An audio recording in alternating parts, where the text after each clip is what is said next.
Hi to everyone, मैं हूं उमर फारूक और स्वागत है आपका आज की इस क्लास में जिसमें हम भारतीय राष्ट्रीय जो इतिहास है उसकी जो एक महत्वपूर्ण घटना है बंगाल विभाजन उसके बारे में बात करेंगे। तो चलिए शुरू करते हैं बंगाल विभाजन के बारे में।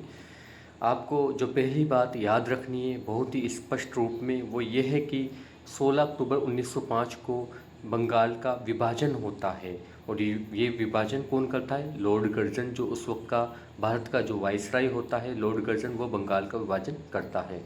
दूसरी बात क्या याद रखनी है आपको कि 1905 से पहले का बंगाल कैसा होता है। 1905 से पहले का जो बंगाल है यानी कि 1905 में 16 अक्टूबर 1905 को बंगाल को दो हिस्सों में बांट दिया था। तो उससे पहले का जो बंगाल था वो कैसे होता था? तो आज का जो पश्चिम बंगाल है, वेस्ट बंगाल, जो पूरा बांग्लादेश है, बिहार है, उड़ीसा है और असम है, इन सबको मिलाकर उस वक्त का बंगाल बनता था। तो इसको उस वक्त के जो वाइसराय हैं लॉर्ड कर्जन, उसने 16 अक्टूबर 1905 को दो हिस्सों में बांट दिया। तो आपको दो बातें याद रखनी है कि पहली बात क्या है कि 16 अक्टूबर 1905 को बंगाल का विभाजन होता है। दूसरी बात किसने किया? लॉर्ड कर्जन ने किया, जो उस वक्त भारत का वाइसराय होता है। तीसरी बात क्या याद रखनी है आपको कि 1905 के पहले के बंगाल में आज का पश्चिम बंगाल आता है, पूरा बांग्लादेश आता है, बिहार, उड़ीसा और असम का कुछ हिस्सा आता है। पूरा हिस्सा नहीं आता था बल्कि कुछ हिस्सा आता था। अब देखो 16 अक्टूबर 1905 को बंगाल को दो हिस्सों में बांटा। तो वो कैसे बांटा? आप जो ग्रीन लाइन देख रहे हो यहाँ पे, ग्रीन पूर्वी बंगाल हैं, जो ऑरेंज है वो पश्चिम बंगाल हैं।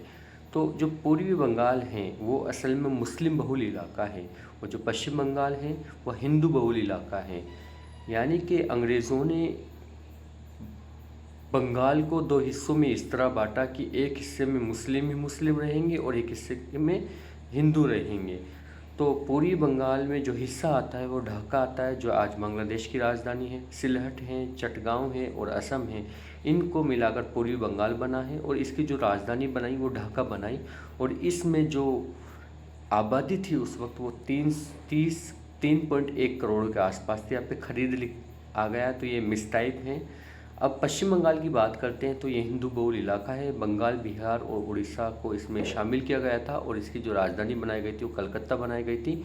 और जो इसकी जो टोटल पॉपुलेशन थी वो 5.4 करोड़ थी। तो लॉर्ड कर्जन ने बंगाल को दो हिस्सों में इस तरह बांटा कि एक तरफ मुस्लिम है, एक तरफ जो पश्चिम बंगाल है उसमें हिंदू है। यानी अधिकांश पश्चिम बंगाल में हिंदू आबादी थी और अधिकांश पूर्वी बंगाल में मुस्लिम आबादी थी। तो इस तरीके से इसने दो हिस्सों में बांटा था। अब बात करते हैं हम कि बंगाल के विभाजन के क्या कारण हैं, यानी कि जो ब्रिटिश सरकार है उसने क्या कारण बताए। तो उसने पहले जो बड़ी बात बताई वो ये है कि बंगाल है ना, अपने आप में बहुत बड़ा प्रांत है, अपने आप में बहुत बड़ा स्टेट है और इसमें बहुत ज़्यादा जनसंख्या और क्षेत्रफल है कि इसे प्रभावी ढंग से चलाना मुश्किल है। यानी कि इस पर रूल करना आसान नहीं है एडमिनिस्ट्रेशन के लिहाज से, प्रशासन के लिहाज से। तो इसलिए उन्होंने इसे अनिवार्य बनाया कि बंगाल को दो हिस्सों में बांट दिया जाए। तो ये ब्रिटिश सरकार का पक्ष है।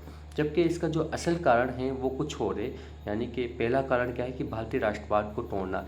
यानी कि जब आप पूरी तारीख का मुताला करते हो या भारतीय इतिहास का अध्ययन करते हो, ख़ास तौर पे मॉडर्न हिस्ट्री का, जब अंग्रेज़ों से हम लड़ाई लड़ रहे थे तो पूरे भारत में बंगाल वो जगह थी जहाँ से बुद्धिजीवी, लेखक, पत्रकार और राजनीतिक चिंतन जैसे लोग थे। तो वो पूरी तरीके से ब्रिटिश जो साम्राज्य है उसके लिए खतरा था।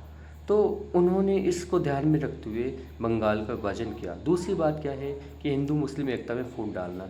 यानी कि जो बंगाल है वहाँ पे हिंदू और मुस्लिम मिलकर एक साथ ब्रिटिश सरकार के खिलाफ लड़ाई लड़ रहे थे, तो उसे भी उन्हें तोड़ना था और ब्रिटिश सत्ता को सुरक्षित रखना। और इस तरीके से अगर वो बंगाल को दो हिस्सों में बांट देते हैं तो इससे जो ब्रिटिश सत्ता पर जो खतरा मंडरा रहा है वो टल जाएगा।